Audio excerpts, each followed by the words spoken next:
আসসালামু আলাইকুম প্রিয় দর্শক।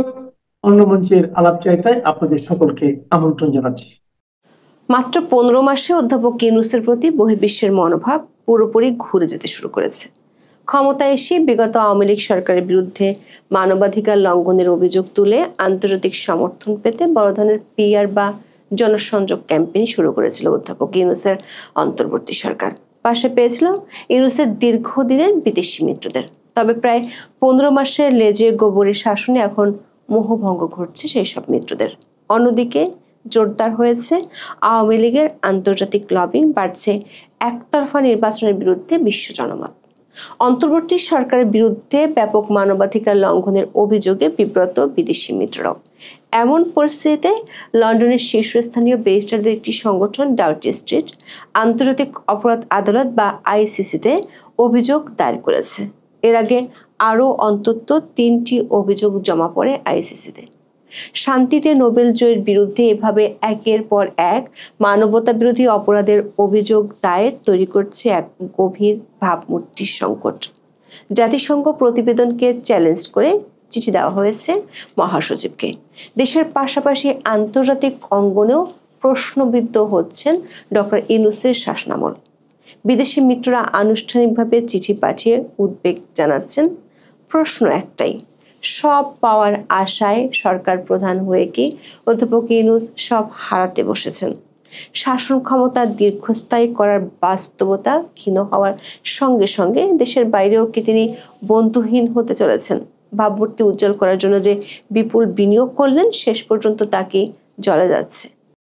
ফুরে মেজাজে কাটিয়েছেন ডক্টর মোহাম্মদ ইউনূস।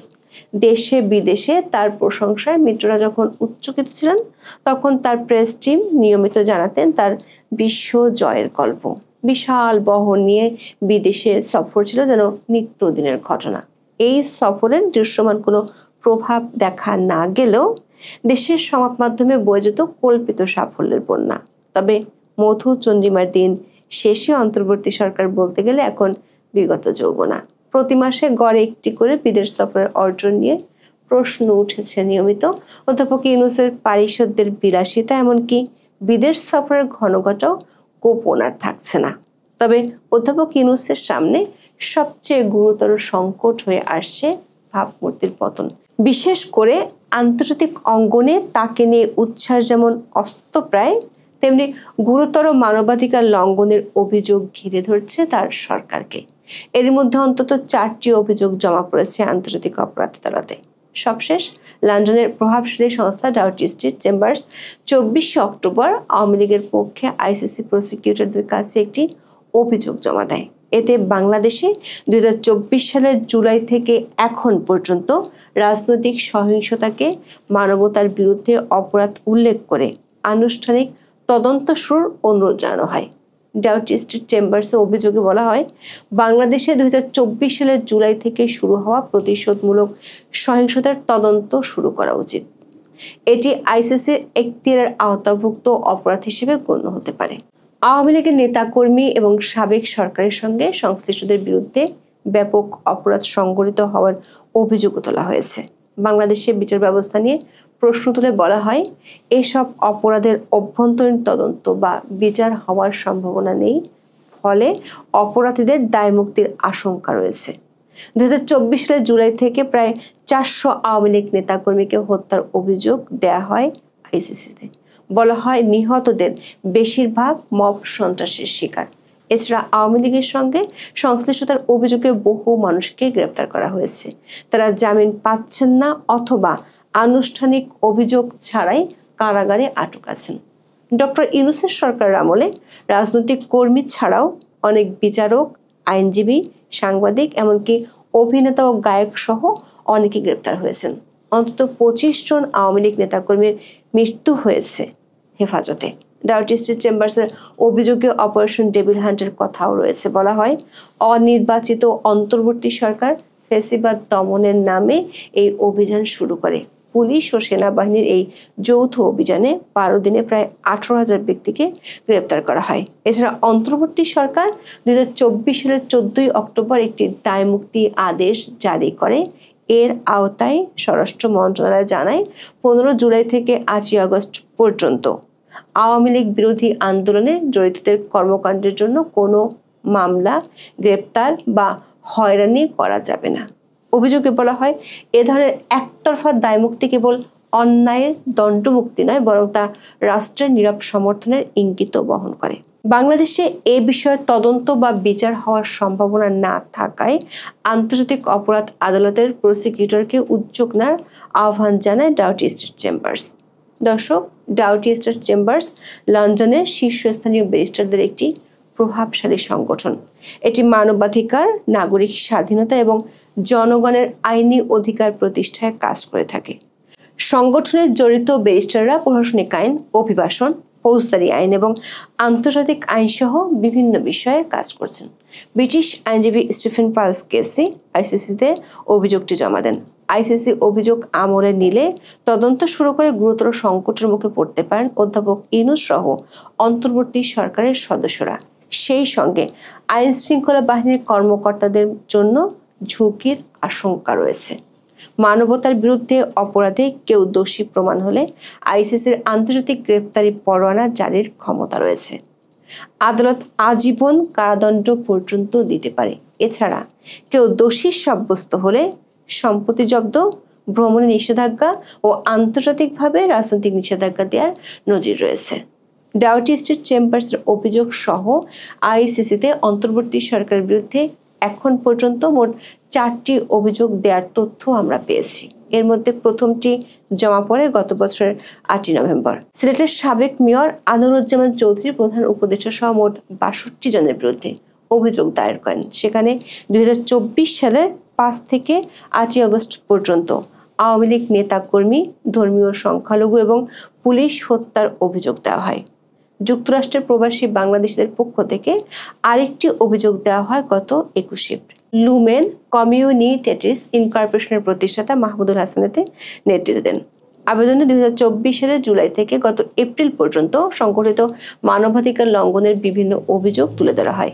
দিল্লি ভিত্তিক একটি থিঙ্ক ট্যাঙ্ক আন্তর্জাতিক অপরাধ আদালতে আরেকটি অভিযোগ দায়ের করে গত জুনে। এতে বাংলাদেশে 123 জন রাজনৈতিক নেতাকর্মী হত্যার জন্য অন্তর্বর্তী সরকারকে দায়ী করা হয়। দর্শক, আইসিসিতে এ ধরনের অভিযোগ দায়ের একটি প্রাথমিক ধাপ হলেও এর একটি আন্তর্জাতিক প্রভাব রয়েছে। বিশেষ করে অধ্যাপক ইউনূসের মতো একজন শান্তিতে নোবেলজয়ী ব্যক্তিত্বের বিরুদ্ধে এ ধরনের পদক্ষেপ মোটেই স্বস্তিদায়ক নয়। এর পাশাপাশি সাম্প্রতিক কয়েক মাসে প্রভাবশালী আন্তর্জাতিক মানবাধিকার সংগঠনগুলোর সঙ্গেও অন্তর্বর্তী সরকারের দূরত্ব বাড়ছে। এর শুরুটা হয় অনেক সাংবাদিককে কারাগারে পাঠানো এবং জামিন না দেওয়ার ঘটনাকে কেন্দ্র করে।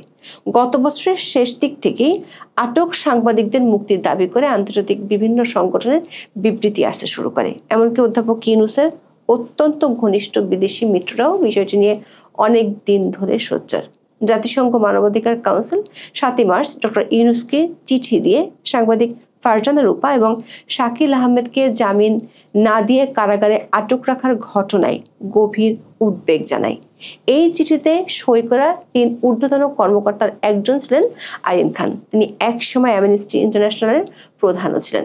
চিঠিতে লেখা হয়, জুলাই ও আগস্টে অন্তত 140 জন সাংবাদিকের বিরুদ্ধে হত্যার অভিযোগে মামলা হয়েছে।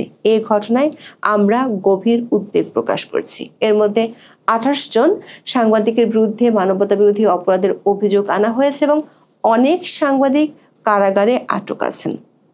বিভিন্ন গোষ্ঠীর পক্ষ থেকে সাংবাদিক ও সম্পাদকদের প্রতিনিয়ত হুমকি ও হয়রানির অভিযোগ নিয়েও উদ্বেগ জানানো হয় চিঠিতে। বলা হয়, এসব ঘটনা সামগ্রিকভাবে সংবাদ মাধ্যমে ভীতির পরিবেশ সৃষ্টি করছে। একই ধরনের উদ্বেগ জানিয়ে বিভিন্ন সময় বিবৃতি দেয় Article 19, Reporters Without Border, Human Rights ওয়াচের মতো প্রভাবশালী অনেক আন্তর্জাতিক সংস্থা। তবে এর কোনো কিছুই টলাতে পারেনি অন্তর্বর্তী সরকারকে।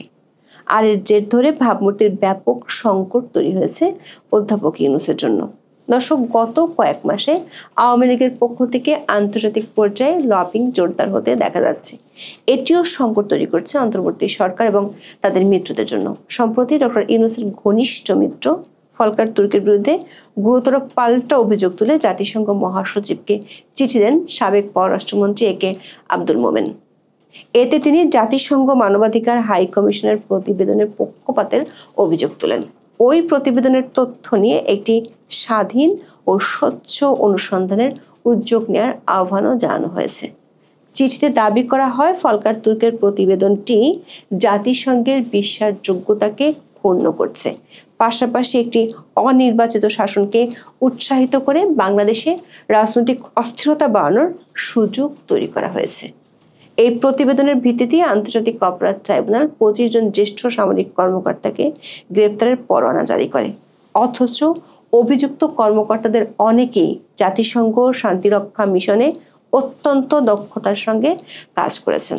জাতিসংঘের প্রতিবেদন নিয়ে জেনেভাতেও বিশেষ সেমিনার করেছে আওয়ামী লীগ। সেখানে প্রভাবশালী কয়েকজন আন্তর্জাতিক ব্যক্তিত্বের উপস্থিতি অস্বস্তিতে ফেলেছে সরকারকে। এর মধ্যে এসেছে মিত্র 6টি আন্তর্জাতিক মানবাধিকার সংগঠনের খোলা চিঠি, সেখানেও আছে মানবাধিকার লঙ্ঘনের বিস্তর অভিযোগ। সেই সঙ্গে আওয়ামী লীগের উপর থেকে নিষেধাজ্ঞা প্রত্যাহারের আহ্বান জানানো হয়েছে। প্রশ্ন হলো, অধ্যাপক ইউনূসের পিআর টিম কি খেই হারিয়ে ফেলেছে নাকি পাহাড় সমান মানবাধিকার লঙ্ঘন? প্রিয় বন্ধুরা, প্রীতি, সালাম এবং শুভেচ্ছা নেবেন। আমাদের প্রধান বিচারপতি বেসিক্যালি সাউথ আফ্রিকায় ছিলেন, তাকে সফর সংক্ষিপ্ত করে ফিরিয়ে আনা হয়েছে। তার মানে এটা খুব গুরুত্বপূর্ণ একটা বিষয় যে ডক্টর ইউনূস তাকে ডেকেছেন। এটার তাদের মধ্যে কি আলোচনা হয়েছে এ ব্যাপারে আমার দুটি সূত্র কিছু তথ্য দিয়েছে। তো এটা তো ভেরিফাই করার কোনো সুযোগ নাই। একটা হলো যে 8ই অগস্ট যে 106 অনুচ্ছেদ, সংবিধানের 106 অনুচ্ছেদ অনুযায়ী রাষ্ট্রপতি সুপ্রিম কোর্টের কাছে যে রেফারেন্স চেয়েছিলেন, সেই রেফারেন্সের বৈধতা বা সত্যতা নিয়ে প্রশ্ন উঠেছে। এই প্রসঙ্গে ডক্টর ইউনূস প্রধান বিচারপতিকে জেনেছিলেন যে এই যে অবস্থাটা এখন সৃষ্টি হয়েছে, যে এই রেফারেন্স এইটার ভ্যালিডিটি অ্যাকসেপ্টেবল হচ্ছে না, এটা সত্য মিথ্যা হলে এটার কি সমস্যা হতে পারে, তো সেই বিষয়ে তিনি প্রধানত আলাপ করেছেন। তবে আমি একটু 106 ধারাটা একটু আপনাদের পড়ে শোনাতে চাই, যে গণপ্রজাতন্ত্রী বাংলাদেশ সংবিধানের 6ষ্ঠ ভাগের প্রথম পরিচ্ছেদের 106 ধারা, যদি কোনো সময়ে রাষ্ট্রপতির নিকট প্রতীয়মান হয় যে আইনের এইরূপ কোনো প্রশ্ন উত্থাপিত হইয়াছে বা উত্থাপনের সম্ভাবনা দেখা দিয়াছে, যাহা এমন ধরনের ও এমন জনগুরুত্ব সম্পন্ন যে সেই সম্পর্কে সুপ্রিম কোর্টের মতামত গ্রহণ করা প্রয়োজন, তাহা হইলে তিনি প্রশ্নটি আপিল বিভাগের বিবেচনার জন্য প্রেরণ করিতে পারিবেন এবং উক্ত বিভাগ স্বীয় বিবেচনায় উপযুক্ত শুনানির পর প্রশ্নটি সম্পর্কে রাষ্ট্রপতিকে স্বীয় মতামত জ্ঞাপন করিতে পারিবেন। সো এখানে রাষ্ট্রপতি মনে করবেন, সেটি আপিল বিভাগে পাঠাবেন, আপিল বিভাগ আবার স্বীয় বিবেচনায় উপযুক্ত শুনানি করবেন, তারপর রাষ্ট্রপতিকে স্বীয় মতামত দেবেন। তো এখন আমরা ওই 8ই অগস্ট আমাদের বিচারপতিরা কোথায় অবস্থান করছিলেন, এদিকে ক্যান্টনমেন্টে কারা অবস্থান করছিলেন, সেই তালিকায় দেখা যাচ্ছে প্রধান বিচারপতি এবং আরেকজন আপিল বিভাগের বিচারপতি দুজনই ক্যান্টনমেন্টে ছিলেন। তো এই বিষয়ে কিছুটা কনফিউশন দেখা দিয়েছে এবং এই বিচারপতিরা যদি কোনো রেফারেন্স দিয়ে থাকেন সরাসরি রাষ্ট্রপতিকে দিয়েছেন কিনা, বা রাষ্ট্রপতি তাদের কাছে চেয়েছেন নাকি আইন মন্ত্রণালয়ের মাধ্যমে চেয়েছেন, এই বিষয়গুলো একটু খোলাসা করা দরকার। তো এই অবস্থায় ডক্টর ইউনূস প্রধান বিচারপতিকে তার বাসভবনে ডেকেছিলেন এবং এই যে সুপ্রিম কোর্ট যে রেফারেন্সটা দিয়েছিলেন, সেই রেফারেন্সে কিন্তু সুপ্রিম কোর্ট স্পষ্ট বলেছিল যে জরুরি প্রয়োজনে রাষ্ট্রের নির্বাহী কার্য পরিচালনার নিমিত্তে এই অন্তর্বর্তীকালীন সরকার দায়িত্ব পালন করবেন। মানে যেহেতু সংবিধানে অন্তর্বর্তীকালীন সরকার বলে কিছু নেই, সুতরাং তাদের টার্মস অফ রেফারেন্সটা ঠিক করে দিয়েছিল যে তারা কি কাজ করবে। কিন্তু দেখা গেছে যে ডক্টর ইউনূস সংস্কার করার কথা বলছেন, বিচারের কথা বলছেন, নির্বাচনের কথা বলছেন, কিন্তু যে রেফারেন্স এর ভিত্তিতে তারা কাজ করছে সেখানে শুধু রুটিন ওয়ার্ক করার কথা বলা হয়েছে এবং জরুরি প্রয়োজনে। তো সেইখানে ডক্টর ইউনূস কিন্তু অলরেডি সেই রেফারেন্সের সেই যে অভিমত দিয়েছিলেন, যে রায়টা দিয়েছিলেন সুপ্রিম কোর্ট, সেটা কিন্তু তিনি ভায়োলেট করছেন। এবং 111 ধারায় কিন্তু এ ব্যাপারে বলা আছে যে আপিল বিভাগ কর্তৃক ঘোষিত আইন হাইকোর্ট বিভাগের জন্য এবং সুপ্রিম কোর্টের যে কোনো বিভাগ কর্তৃক ঘোষিত আইন অধস্তন সকল আদালতের জন্য অবশ্য পালনীয় হবে। সুতরাং এই 106 নম্বর রেফারেন্সের 106 নম্বর অনুচ্ছেদের আলোকে যে রেফারেন্সটা প্রেক্ষিতে যে রায়টা দিয়েছে, সেখানে ডেইলি রুটিন ওয়ার্ক করার জন্য ডক্টর ইউনূসকে বলা হয়েছে, কিন্তু ডক্টর ইউনূস সেটা ভায়োলেট করেছে। সুতরাং তিনি সংবিধানের এই অনুচ্ছেদ ভায়োলেট করেছেন, যেটা একটি অপরাধ। এটি প্রধান বিচারপতি তাকে স্মরণ করিয়ে দিয়েছেন, এবং এই যে করিডোর দিচ্ছেন, বন্দর দিচ্ছেন, এইগুলো সব তার এখতিয়ার বহির্ভূত, and he cannot do this. তো এইগুলো নিয়েই মূলত কথা হয়েছে। এছাড়া আরো কিছু কথা হয়েছে যে ডক্টর ইউনূস জানতে চেয়েছেন যে তার কাজের মেয়াদ কতদিন। তো প্রধান বিচারপতি বলেছে তার মেয়াদ সুনির্দিষ্ট করে দেওয়া নেই, কিন্তু যেহেতু তার মূল কাজ একটি নির্বাচন আয়োজন করা, সুতরাং তিনি যদি বিলম্ব করেন তাহলে সেই বিলম্বটি অবশ্যই জাস্টিফাইড হতে হবে। এছাড়াও ডক্টর ইউনূস তার কাছে এই জুলাই ঘোষণার প্রেক্ষিতে সংবিধান অকার্যকর হয়ে যাবে কিনা, রাষ্ট্রপতি সেনাপ্রধানের পদ বিলুপ্ত হবে কিনা, এই বিষয়েও তার মতামত গ্রহণ করেন, এবং প্রধান বিচারপতি স্পষ্ট করে জানিয়ে দেন যে এই ধরনের কোনো প্রভিশন সংবিধানে নেই, এবং এ ধরনের কোনো উদ্যোগ নেওয়া হলে দেশে একটি সাংবিধানিক নৈরাজ্য দেখা দেবে, এবং তার ফলাফল বা তার কনসিকুয়েন্সেস অনেক কিছুই হতে পারে, এবং সেক্ষেত্রে হয়তো যা যা ঘটতে পারে সে অনেক কিছুই ডক্টর ইউনূসের পক্ষে যাবে না বলে তিনি ডক্টর ইউনূসকে সতর্ক করে দেন। আমরা এই খবরটি পেয়েছি যে ডক্টর ইউনূসের সাথে প্রধান বিচারপতি দেখা করেছেন, কিন্তু যে খবরটি অধিকাংশ মিডিয়ায় আমি দেখিনি, যে গতকাল 6টায় ডক্টর ইউনূসের সাথে দেখা করার পরে গতকাল রাত 9টায় প্রধান বিচারপতি মাননীয় রাষ্ট্রপতি শাহাবুদ্দিন আহমেদ চুপ্পুর সাথে দেখা করেছেন। প্রধান বিচারপতি যখন ডক্টর ইউনূসের সাথে দেখা করেন তখন তার সাথে আইন উপদেষ্টা ডক্টর আসিফ নজরুল ছিলেন, কিন্তু রাষ্ট্রপতির সাথে যখন দেখা করেন তখন সেখানে আসিফ নজরুল ছিল না, এবং আমাকে সূত্র জানিয়েছে রাষ্ট্রপতির অফিস থেকে স্পষ্ট জানিয়ে দেওয়া হয়েছে যেন এই meeting a doctor Asif Nazrul না আসে। রাষ্ট্রপতির সাথে প্রধান বিচারপতির আলোচনা আমি অনেক বিস্তারিত এখনো জানতে পারিনি, কিন্তু এই যে 106 অনুচ্ছেদের আলোকে যে প্রদত্ত রেফারেন্স, সেই রেফারেন্স নিয়ে যে উদ্ভূত সংশয়, এর সততা নিয়ে কথা উঠছে, এই বিষয়ে তারা আলাপ করেছেন, এবং আরো কিছু সাংবিধানিক প্রভিশন নিয়ে আলাপ করেছেন।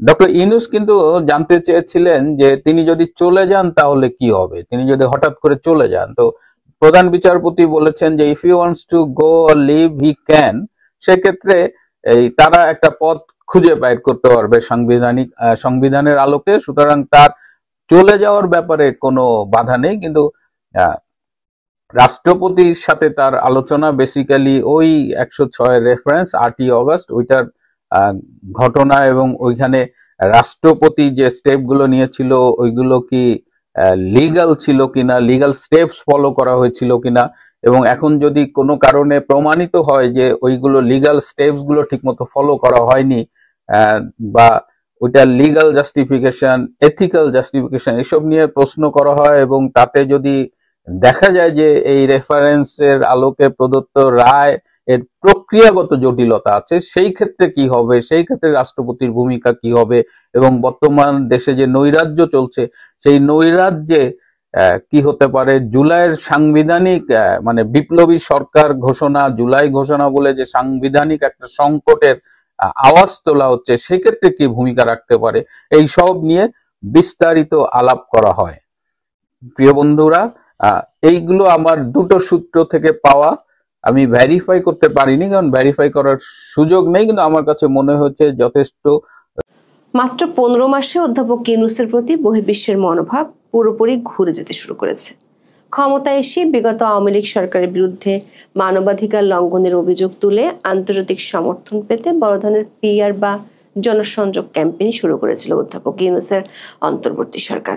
পাশে পেয়েছিল ইউনূসের দীর্ঘদিনের বিদেশি মিত্রদের। তবে প্রায় 15 মাসের লেজে গোবরের শাসনে এখন মোহভঙ্গ ঘটছে সেই সব মিত্রদের।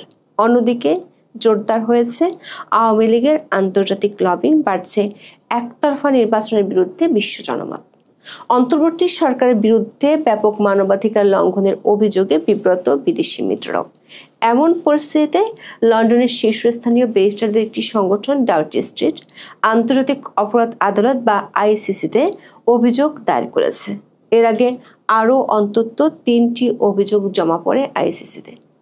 শান্তিতে নোবেল জয়ের বিরুদ্ধে এভাবে একের পর এক মানবতা বিরোধী অপরাধের অভিযোগ দায়ের তৈরি করছে এক গভীর ভাবমূর্তির সংকট।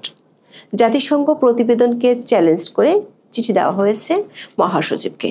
দেশের পাশাপাশি আন্তর্জাতিক অঙ্গনেও প্রশ্নবিদ্ধ হচ্ছেন ডক্টর ইউনূসের শাসনামল। বিদেশি মিত্ররা আনুষ্ঠানিকভাবে চিঠি পাঠিয়ে উদ্বেগ জানাচ্ছেন। প্রশ্ন একটাই, সব পাওয়ার আশায় সরকার প্রধান হয়ে কি অধ্যাপক ইউনূস সব হারাতে বসেছেন? শাসন ক্ষমতা দীর্ঘস্থায়ী করার বাস্তবতা ক্ষীণ হওয়ার সঙ্গে সঙ্গে দেশের বাইরেও কি তিনি বন্ধুহীন হতে চলেছেন? ভাবমূর্তি উজ্জ্বল করার জন্য যে বিপুল বিনিয়োগ করলেন, শেষ পর্যন্ত তাকে জ্বলে যাচ্ছে। ক্ষমতায় আসার প্রথম কিছুদিন ফুরফুরে মেজাজে কাটিয়েছেন ডক্টর মোহাম্মদ ইউনূস। দেশে বিদেশে তার প্রশংসায় মিত্ররা যখন উচ্চকিত ছিলেন, তখন তার প্রেস টিম নিয়মিত জানাতেন তার বিশ্ব জয়ের গল্প। বিশাল বহর নিয়ে বিদেশে সফর ছিল যেন নিত্যদিনের ঘটনা। এই সফরের দৃশ্যমান কোনো প্রভাব দেখা না গেলেও দেশের সংবাদ মাধ্যমে বয়ে যেত কল্পিত সাফল্যের বন্যা। তবে মধু চন্দ্রিমার দিন শেষে অন্তর্বর্তী সরকার বলতে গেলে এখন বিগত যৌবনা। প্রতি মাসে গড়ে একটি করে বিদেশ সফরের অর্জন নিয়ে প্রশ্ন উঠেছে নিয়মিত। অধ্যাপক ইউনূসের পারিষদদের বিলাসিতা, এমনকি বিদেশ সফরের ঘনঘটাও গোপন আর থাকছে না। তবে অধ্যাপক ইউনূসের সামনে সবচেয়ে গুরুতর সংকট হয়ে আসছে ভাবমূর্তির পতন। বিশেষ করে আন্তর্জাতিক অঙ্গনে তাকে নিয়ে উচ্ছ্বাস যেমন অস্তপ্রায়, তেমনি গুরুতর মানবাধিকার লঙ্ঘনের অভিযোগ ঘিরে ধরছে তার সরকারকে। এর মধ্যে অন্তত 4টি অভিযোগ জমা পড়েছে আন্তর্জাতিক অপরাধ আদালতে। সবশেষ লন্ডনের প্রভাবশালী সংস্থা Doughty street chambers 24 October Awami লীগের পক্ষে আইসিসি প্রসিকিউটরদের কাছে একটি অভিযোগ জমা দেয়। এতে বাংলাদেশে 2024 সালের জুলাই থেকে এখন পর্যন্ত রাজনৈতিক সহিংসতাকে মানবতার বিরুদ্ধে অপরাধ উল্লেখ করে আনুষ্ঠানিক তদন্ত শুরুর অনুরোধ জানানো হয়। ডাউটি স্ট্রিট চেম্বার্সের অভিযোগে বলা হয়, বাংলাদেশে 2024 সালের জুলাই থেকে শুরু হওয়া প্রতিশোধমূলক সহিংসতার তদন্ত শুরু করা উচিত। এটি আইসিসির এখতিয়ারের আওতাভুক্ত অপরাধ হিসেবে গণ্য হতে পারে। আওয়ামী লীগের নেতাকর্মী এবং সাবেক সরকারের সঙ্গে সংশ্লিষ্টদের বিরুদ্ধে ব্যাপক অপরাধ সংঘটিত হওয়ার অভিযোগ তোলা হয়েছে। বাংলাদেশের বিচার ব্যবস্থা নিয়ে প্রশ্ন তুলে বলা হয়, এসব অপরাধের অভ্যন্তরীণ তদন্ত বা বিচার হওয়ার সম্ভাবনা নেই, ফলে অপরাধীদের দায়মুক্তির আশঙ্কা রয়েছে। 2024 সালের জুলাই থেকে প্রায় 400 আওয়ামী লীগ নেতাকর্মীকে হত্যার অভিযোগ দেয়া হয় আইসিসিতে। বলা হয়, নিহতদের বেশিরভাগ মব সন্ত্রাসের শিকার। এছাড়া আওয়ামী লীগের সঙ্গে সংশ্লিষ্টতার অভিযোগে বহু মানুষকে গ্রেপ্তার করা হয়েছে। তারা জামিন পাচ্ছেন না অথবা আনুষ্ঠানিক অভিযোগ ছাড়াই কারাগারে আটক আছেন।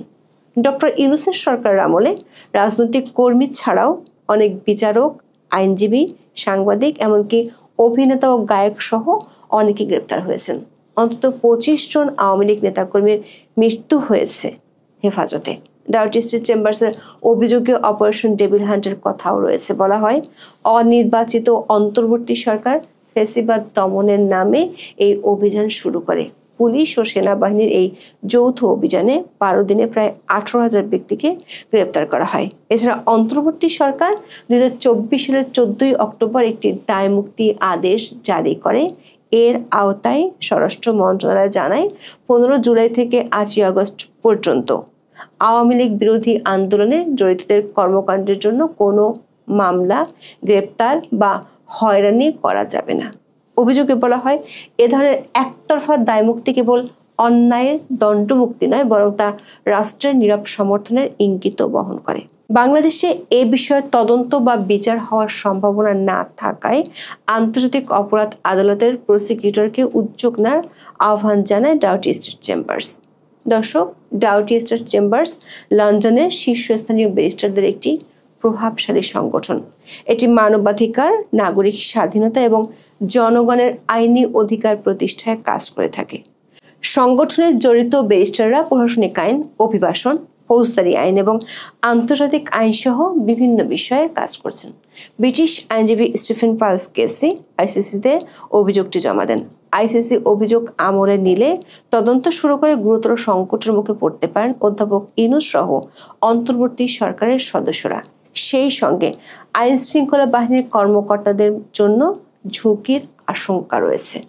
মানবতার বিরুদ্ধে অপরাধে কেউ দোষী প্রমাণ হলে আইসিসির আন্তর্জাতিক গ্রেপ্তারি পরোয়ানা জারির ক্ষমতা রয়েছে। আদালত আজীবন কারাদণ্ড পর্যন্ত দিতে পারে। এছাড়া কেউ দোষী সাব্যস্ত হলে সম্পত্তি জব্দ, ভ্রমণে নিষেধাজ্ঞা ও আন্তর্জাতিকভাবে রাজনৈতিক নিষেধাজ্ঞা দেওয়ার নজির রয়েছে। ডাউটি স্টেট চেম্বার্সের অভিযোগ সহ আইসিসিতে অন্তর্বর্তী সরকারের বিরুদ্ধে এখন পর্যন্ত মোট 4টি অভিযোগ দেওয়ার তথ্য আমরা পেয়েছি। এর মধ্যে প্রথমটি জমা পড়ে গত বছরের 8 নভেম্বর। সিলেটের সাবেক মেয়র আনোয়ারুজ্জামান চৌধুরী প্রধান উপদেষ্টা সহ মোট 62 জনের বিরুদ্ধে অভিযোগ দায়ের করেন। সেখানে 2024 সালের 5 থেকে 8 আগস্ট পর্যন্ত আওয়ামী লীগ নেতাকর্মী, ধর্মীয় সংখ্যালঘু এবং পুলিশ হত্যার অভিযোগ দেওয়া হয়। যুক্তরাষ্ট্রের প্রবাসী বাংলাদেশিদের পক্ষ থেকে আরেকটি অভিযোগ দেওয়া হয় গত 21 এপ্রিল। লুমেন কমিউনিটিস ইনকর্পোরেশনের প্রতিষ্ঠাতা মাহমুদুল হাসানেতে নেতৃত্ব দেন। আবেদনে 2024 সালের জুলাই থেকে গত এপ্রিল পর্যন্ত সংগঠিত মানবাধিকার লঙ্ঘনের বিভিন্ন অভিযোগ তুলে ধরা হয়। দিল্লি ভিত্তিক একটি থিঙ্ক ট্যাঙ্ক আন্তর্জাতিক অপরাধ আদালতে আরেকটি অভিযোগ দায়ের করে গত জুনে। এতে বাংলাদেশে 123 জন রাজনৈতিক নেতাকর্মী হত্যার জন্য অন্তর্বর্তী সরকারকে দায়ী করা হয়। দর্শক, আইসিসিতে এ ধরনের অভিযোগ দায়ের একটি প্রাথমিক ধাপ হলেও এর একটি আন্তর্জাতিক প্রভাব রয়েছে। বিশেষ করে অধ্যাপক ইউনূসের মতো একজন শান্তিতে নোবেলজয়ী ব্যক্তিত্বের বিরুদ্ধে এ ধরনের পদক্ষেপ মোটেই স্বস্তিদায়ক নয়। এর পাশাপাশি সাম্প্রতিক কয়েক মাসে প্রভাবশালী আন্তর্জাতিক মানবাধিকার সংগঠনগুলোর সঙ্গেও অন্তর্বর্তী সরকারের দূরত্ব বাড়ছে। এর শুরুটা হয় অনেক সাংবাদিককে কারাগারে পাঠানো এবং জামিন না দেওয়ার ঘটনাকে কেন্দ্র করে। গত বছরের শেষ দিক থেকেই আটক সাংবাদিকদের মুক্তির দাবি করে আন্তর্জাতিক বিভিন্ন সংগঠনের বিবৃতি আসতে শুরু করে। এমনকি অধ্যাপক ইউনূসের অত্যন্ত ঘনিষ্ঠ বিদেশি মিত্ররাও বিষয়টি নিয়ে অনেক দিন ধরে সোচ্চার। জাতিসংঘ মানবাধিকার কাউন্সিল 7 মার্চ ডক্টর ইউনূসকে চিঠি দিয়ে সাংবাদিক ফারজানা রূপা এবং শাকিল আহমেদকে জামিন না দিয়ে কারাগারে আটক রাখার ঘটনায় গভীর উদ্বেগ জানায়। এই চিঠিতে সই করা 3 ঊর্ধ্বতন কর্মকর্তার একজন ছিলেন আরিন খান। তিনি একসময় অ্যামনেস্টি ইন্টারন্যাশনালের প্রধানও ছিলেন। চিঠিতে লেখা হয়, জুলাই ও আগস্টে অন্তত 140 জন সাংবাদিকের বিরুদ্ধে হত্যার অভিযোগে মামলা হয়েছে। এই ঘটনায় আমরা গভীর উদ্বেগ প্রকাশ করছি। এর মধ্যে 28 জন সাংবাদিকের বিরুদ্ধে মানবতা বিরোধী অপরাধের অভিযোগ আনা হয়েছে এবং অনেক সাংবাদিক কারাগারে আটক আছেন। বিভিন্ন গোষ্ঠীর পক্ষ থেকে সাংবাদিক ও সম্পাদকদের প্রতিনিয়ত হুমকি ও হয়রানির অভিযোগ নিয়েও উদ্বেগ জানানো হয় চিঠিতে। বলা হয়, এসব ঘটনা সামগ্রিকভাবে সংবাদ মাধ্যমে ভীতির পরিবেশ সৃষ্টি করছে। একই ধরনের উদ্বেগ জানিয়ে বিভিন্ন সময় বিবৃতি দেয় Article 19, Reporters Without Border, Human Rights ওয়াচের মতো প্রভাবশালী অনেক আন্তর্জাতিক সংস্থা। তবে এর কোনো কিছুই টলাতে পারেনি অন্তর্বর্তী সরকারকে। আর এর জের ধরে ভাবমূর্তির ব্যাপক সংকট তৈরি হয়েছে অধ্যাপক ইউনূসের জন্য। দর্শক, গত কয়েক মাসে আওয়ামী লীগের পক্ষ থেকে আন্তর্জাতিক পর্যায়ে লবিং জোরদার হতে দেখা যাচ্ছে। এটিও সংকট তৈরি করছে অন্তর্বর্তী সরকার এবং তাদের মিত্রদের জন্য। সম্প্রতি ডক্টর ইউনূসের ঘনিষ্ঠ মিত্র ফলকার তুর্কের বিরুদ্ধে গুরুতর পাল্টা অভিযোগ তুলে জাতিসংঘ মহাসচিবকে চিঠি দেন সাবেক পররাষ্ট্রমন্ত্রী একে আব্দুল মোমেন। এতে তিনি জাতিসংঘ মানবাধিকার হাই কমিশনের প্রতিবেদনের পক্ষপাতের অভিযোগ তোলেন। ওই প্রতিবেদনের তথ্য নিয়ে একটি স্বাধীন ও স্বচ্ছ অনুসন্ধানের উদ্যোগ নেওয়ার আহ্বানও জানানো হয়েছে। চিঠিতে দাবি করা হয়, ফলকার তুর্কের প্রতিবেদনটি জাতিসংঘের বিশ্বাসযোগ্যতাকে ক্ষুণ্ণ করছে, পাশাপাশি একটি অনির্বাচিত শাসনকে উৎসাহিত করে বাংলাদেশে রাজনৈতিক অস্থিরতা বাড়ানোর সুযোগ তৈরি করা হয়েছে। এই প্রতিবেদনের ভিত্তিতে আন্তর্জাতিক অপরাধ ট্রাইব্যুনাল 25 জন জ্যেষ্ঠ সামরিক কর্মকর্তাকে গ্রেপ্তারের পরোয়ানা জারি করে।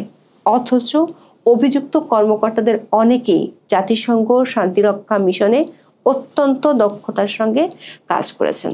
জাতিসংঘের প্রতিবেদন নিয়ে জেনেভাতেও বিশেষ সেমিনার করেছে আওয়ামী লীগ। সেখানে প্রভাবশালী কয়েকজন আন্তর্জাতিক ব্যক্তিত্বের উপস্থিতি অস্বস্তিতে ফেলেছে সরকারকে। এর মধ্যে এসেছে মিত্র 6টি আন্তর্জাতিক মানবাধিকার সংগঠনের খোলা চিঠি, সেখানেও আছে মানবাধিকার লঙ্ঘনের বিস্তর অভিযোগ। সেই সঙ্গে আওয়ামী লীগের উপর থেকে নিষেধাজ্ঞা প্রত্যাহারের আহ্বান জানানো হয়েছে। প্রশ্ন হলো, অধ্যাপক ইউনূসের পিআর টিম কি খেই হারিয়ে ফেলেছে, নাকি পাহাড় সমান মানবাধিকার লঙ্ঘনের অভিযোগকে ঢেকে রাখা যাচ্ছে না কোনোভাবেই? এমন হলে সব কুল হারিয়ে কি করবেন অমর হওয়ার আশায় ক্ষমতার মসনদে বসা নোবেলজয়ী অধ্যাপক ইউনূস? সম্মানিত দর্শক, আওয়ামী লীগ সভাপতি শেখ হাসিনা খুব দ্রুতই দেশে ফিরবেন, এটা আশ্চর্যবোধক চিহ্ন সহ ব্যবহার করতে পারেন, অথবা বাক্যের শেষে প্রশ্নবোধক চিহ্ন দিতে পারেন, আবার দাড়ি দিয়েও শেষ করতে পারেন। সিদ্ধান্ত আপনার, আপনি কোন বাক্যটি কিভাবে পছন্দ করবেন বা কোন জ্যোতি চিহ্নটি ব্যবহার করবেন। বাংলাদেশের রাজনীতির এখন যে অবস্থা, তাতে এটা ক্রমশ স্পষ্ট হচ্ছে আওয়ামী লীগ খোলস ছেড়ে বেরিয়ে আসছে, মাঠে নামছে। দেশের অভ্যন্তরে থাকা আওয়ামী লীগ, ছাত্রলীগ, যুবলীগ বা আওয়ামী লীগের সংগঠন, অঙ্গ সংগঠনের নেতা কর্মীরা নিজেরা ঠিকানায় ঠিক মতো ঘুমাতে না পারলেও, থাকতে না পারলেও, তারা অনেক বাধা পেরিয়ে একে একে জড়ো হতে শুরু করেছেন, সংঘবদ্ধ হচ্ছেন, দলীয় সভাপতির ফাইনাল ডাকের অপেক্ষায় আছেন।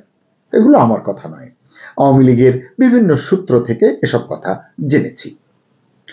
শেখ হাসিনার পুত্র সজীব ওয়াজেদ জয়ের একেবারে সাম্প্রতিক যে সাক্ষাৎকারটি এপিতে দিয়েছেন তিনি, এটি পড়ে আপনাদের কি মনে হয়েছে? আমি যেটুকু পর্যবেক্ষণ দেখলাম বিভিন্ন জনের, তাতে সাক্ষাৎকারটি বিশ্ববাসীর দৃষ্টি আকর্ষণ করেছে। আমাদের দেশে তেমন প্রচার পায়নি, নানান কারণ আছে।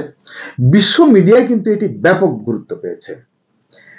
এগুলোকে আপনি ধরতে পারেন যে রাজনীতির এই সময়ের সিমটম, মানে রাজনীতি যে খোলা হওয়ার মতো হয়ে উঠছে, এটি তার একটি ইঙ্গিত, এভাবে আপনি ধরতে পারেন। শেখ হাসিনা ইতিমধ্যেই একাধিকবার নিজে স্পষ্ট করেছেন তিনি পদত্যাগ করেননি। কথাগুলো কেন বলছি, পুরো ভিডিওটি শুনলে বুঝতে পারবেন।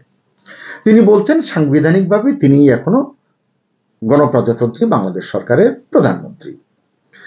ভারত সরকারের কাছে যে সম্মান, যে প্রটোকল তিনি পাচ্ছেন, তা এই দাবিকেই আসলে সমর্থন করছে। এছাড়া আমাদের দেশের অনেক সংবিধান বিশেষজ্ঞ এই বিষয়ে ইতিবাচক কথা বলেছেন। আমি এই সংবিধান বিশেষজ্ঞদের বা ব্যারিস্টার সহ বিভিন্ন আইনজীবীর রেফারেন্স নিয়ে একটি কন্টেন্ট করেছিলাম বেশ আগে, অনেক লোক সেটি পছন্দ করেছেন। যাই হোক, সে আলোচনা না যাই। এখন আসলে অপেক্ষাটা এইরকম, আওয়ামী লীগের নেতাকর্মীদেরও, সাধারণ মানুষেরও, যে সত্যি সত্যি সংবিধান বিশেষজ্ঞরা চূড়ান্ত ফয়সালায় কি বলেন। কারণ অন্তর্বর্তী সরকারের শপথ নেওয়া, অন্তর্বর্তী সরকারের গঠন প্রক্রিয়া, এগুলো নিয়ে বিতর্ক যে হচ্ছে, এটি কিন্তু আপনারা জানেন, ইতিমধ্যেই শুনেছেন। 2-3 দিন আগে পত্রিকায় পড়লাম, সম্ভবত জনকণ্ঠে, কলকাতার নিউ টাউনে আওয়ামী লীগের বেশ কয়েকজন নেতা বৈঠক করেছেন, 20, 25, 26 জনের কথা বলেছেন। অনেক কথা সেখানে বলা হয়েছে, আমি সেদিকে যেতে চাই না। কি বলেছে সেখানে? বলা হচ্ছে দেশে ফেরার এবং এই সময়ের রাজনীতির কাঠামো এবং পরিকল্পনা চূড়ান্ত করবার জন্য তারা ওই বৈঠকে বসেছেন, এবং এই বৈঠককে বেশ বড় বলে অভিহিত করেছে কয়েকটি সংবাদ মাধ্যম। মানে নেতারা বড় বড়, অনেক নেতা, কয়েকজন নেতা বৈঠক করেছেন, সেই হিসাবে হয়তো এটি বড়। বলা হচ্ছে এই বৈঠকেই ঠিক হচ্ছে কিভাবে শেখ হাসিনা দেশে ফিরবেন এবং তার দল বাংলাদেশে পুনর্বাসিত হবে বা পুরোপুরি কাজ করতে পারবে। এরকম কিছু যে আসলে চলছে, এটা আবার আমি ধারণা করতে পারি। কিভাবে পারি? সেটা হচ্ছে সরকারের যে একাধিক গোয়েন্দা সংস্থা আছে, তারা বিভিন্ন সময় যে রিপোর্টগুলো দেয়, সেগুলো নিয়ে যখন এখানে সেখানে আলোচনা হয়, টক শোতে, সোশ্যাল মিডিয়াতে, তা থেকে বোঝা যায়। এবং এটা নিয়ে সরকার যে বেচাইন হয়ে যায়, পেরেশান হয়ে যায়, টেনশনে পড়ে যায়, সেসব দেখেও কিন্তু বোঝা যায় যে গোয়েন্দার রিপোর্টে আসলে খুব বেশি সরকারের জন্য ইতিবাচক কিছু লিখেনি। সেটি হয়তো আওয়ামী লীগের পক্ষেই গেছে বা যায়। কলকাতার বৈঠক সূত্র বলেছে শেখ হাসিনা ফেরার সকল আয়োজন প্রায় গুছিয়ে এনেছেন। এটি না বললেও আমরা বুঝি তিনি ফিরতে চাইবেনই, এটি স্বাভাবিক। এদিকে আগামী 13 নভেম্বর শেখ হাসিনার একটি মামলার রায় হওয়ার কথা ট্রাইব্যুনালে, আপনারা জানেন, আইসিটিতে। কি রায় হবে? আমার মনে হয় এটি হওয়া উচিত ছিল, হওয়ার কথা ছিল এখনকার সবচেয়ে বেশি আলোচ্য বিষয়।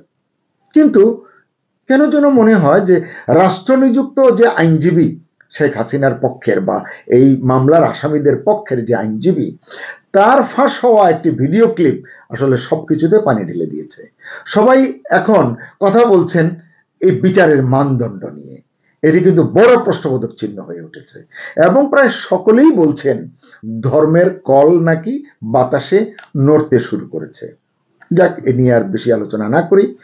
আগামী দিনের রাজনীতির চ্যালেঞ্জ মোকাবিলার পথ এবং পরিকল্পনায় যে আলোচ্য বিষয় উঠে এসেছে, যা জানা যাচ্ছে, সেটা হচ্ছে যে আওয়ামী লীগ যেভাবে খেলতে চাইছে, এগোতে চাইছে সামনে, সেটা কি তারা তাদের দলীয় নেতা কর্মীদের, দেশের মানুষদের জানাতে চাচ্ছে গত 15 মাসে ইউনূস সরকার আসলে কি করেছে, সাধারণ মানুষের জীবনমানকে কোন পর্যায়ে ছিল কোথায় নামিয়ে এনেছে, ব্যবসা বাণিজ্যে কোথায় কিরকম ধস হয়েছে, বিনিয়োগে কোথায় কোথায় ধস নেমেছে, পুঁজিবাজার কিভাবে ধ্বংস হয়েছে, এরকম অনেক কিছু আছে।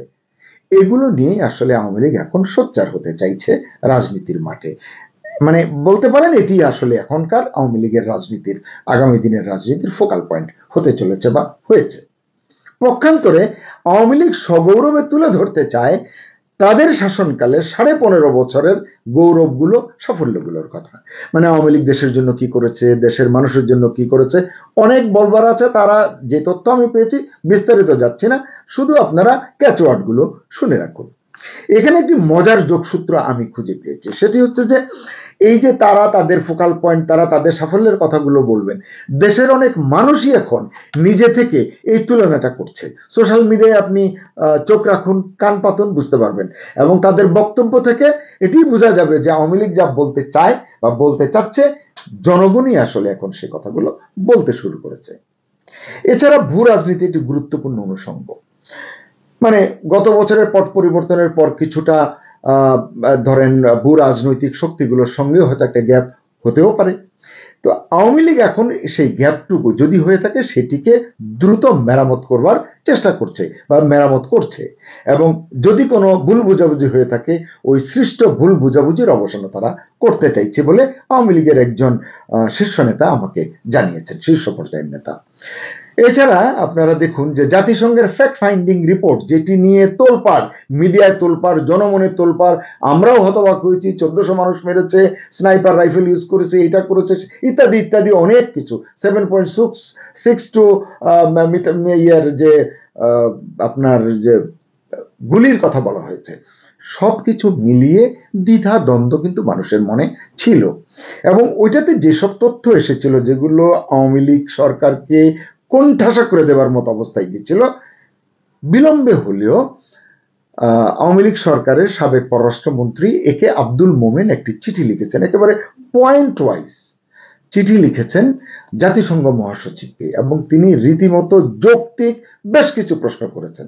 এবং এই চিঠি পড়লে সহজেই আপনারা বুঝতে পারবেন এটি নিয়ে যদি সুষ্ঠু তদন্ত হয়, তাহলে কিন্তু থলের বিড়াল বেরিয়ে আসবে। এবং এই ফ্যাক্ট ফাইন্ডিং রিপোর্ট যদি মানে ভেস্তে যায়, এটি যদি নাকচ হয়ে যায়, তাহলে আপনারা বুঝতে পারেন যে মানে ঘটনা প্রবাহে কি পরিমাণ একটা পরিবর্তন আসবে, এবং এটি আওয়ামী লীগের জন্য আগামী দিনে একটা রক্ষা কবচ হয়ে উঠতে পারে, এমনটি বলছেন রাজনীতির বিশ্লেষকরা। আপনারা আবার জানেন যে অতি সম্প্রতি 6টি আন্তর্জাতিক মানবাধিকার সংগঠন যে চিঠি লিখেছে, খোলা চিঠি লিখেছে মানে অন্তর্বর্তী সরকারের প্রধান ইউনূসকে, এবং সেখানে তারা দৃঢ়ভাবে অনেকগুলো কথা বলেছে। আওয়ামী লীগের উপর নিষেধাজ্ঞা তুলে নিতে বলেছে, নির্বাচনে তাদেরকে রাখতে বলেছে। এই সমস্ত কিছু আমি মনে করি যে আন্তর্জাতিক মহলের তরফ থেকেও ইউনূস সরকারের জন্য এটি বড় ধাক্কা, বিশেষ করে ব্যক্তি ইউনূসের জন্য এটি অনেক বড় ধাক্কা। আপনারা আওয়ামী লীগের মিছিল নিয়ে দেখছেন, অনেকেই কথা বলছেন, আমি দু একটি কথা বলবো। আওয়ামী লীগের মিছিলগুলোতে আসলে মিছিলগুলো সামলাতে পারছে না ইউনূসের পুলিশ বাহিনী, এমনকি সেনাবাহিনীও। একটা ক্লিপে দেখলাম সেনা সদস্যরা দাঁড়িয়ে আছেন, আওয়ামী লীগ মিছিলে গগন বিদারী স্লোগান তুলছে, তারা কিন্তু নির্বিকার, কিছু করেনি।